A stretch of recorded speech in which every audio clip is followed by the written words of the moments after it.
Now that you know how to rotate objects, here's a useful tip. When you rotate something by hand, like this platform, it might end up a little wonky. But there's a really simple way of fixing that. You can realign objects by grabbing them with L2 or R2 and then pressing triangle. This will snap the angle of whatever shape you're grabbing to the nearest right angle. Make sure you're grabbing an object before you press triangle though, or you might end up deleting it. If you do delete something by accident, remember you can undo that by pressing the left directional button. Once you're happy with the position and alignment of the blue platform, you should switch over to play mode and test it out. So, select the controller icon in the options menu and possess Connie to see how far she can get. You're almost there now. Just need to switch back to edit mode and fix that final platform.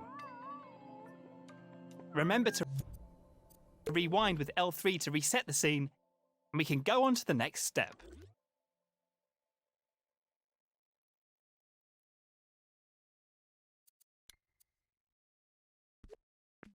Now it's just us and the orange platform.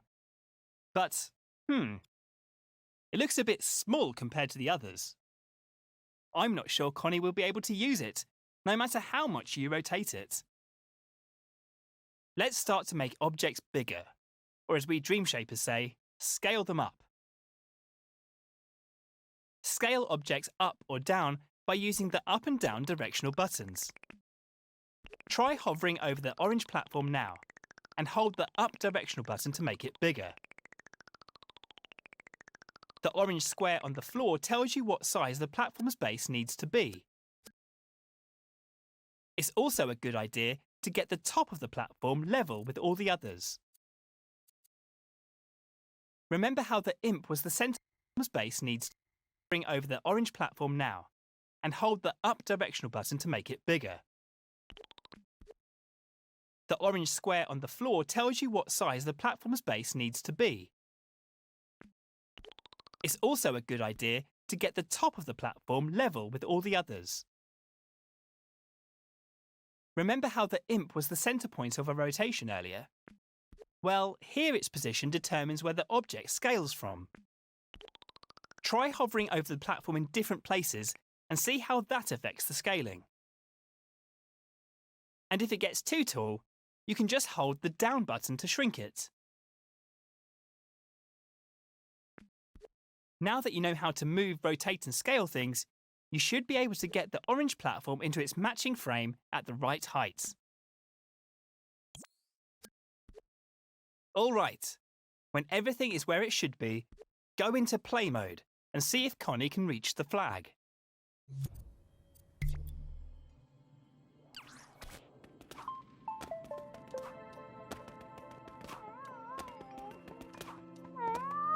Once Connie reaches the flag, head into edit mode again and go to the next step.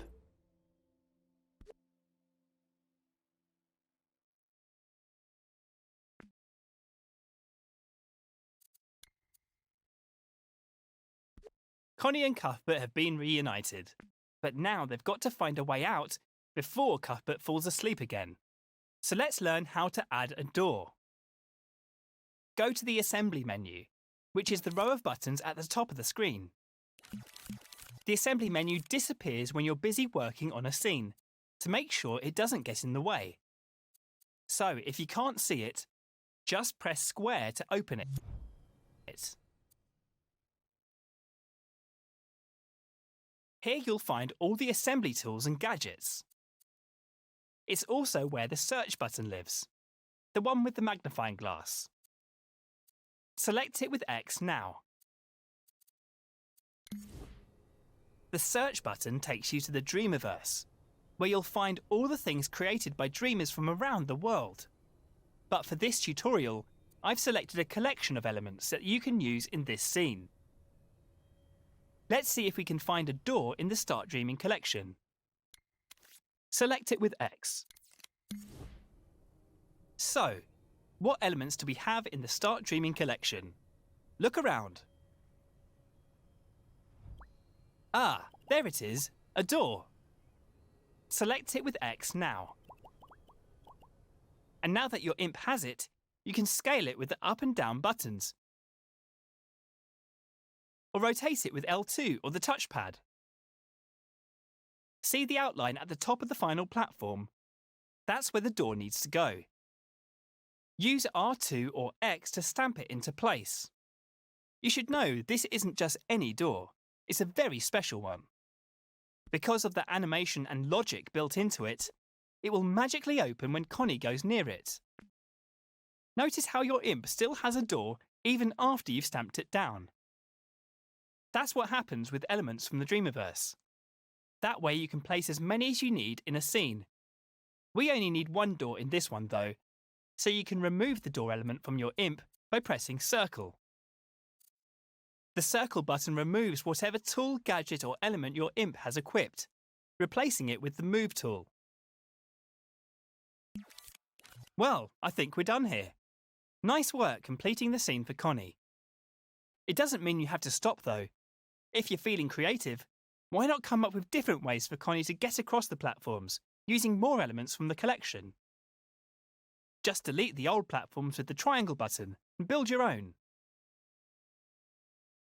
Remember to test your creations in play mode to make sure they work, and rewind the scene each time you return to edit mode. All that's left now is to switch to play mode and wander Connie straight through the door to end this tutorial.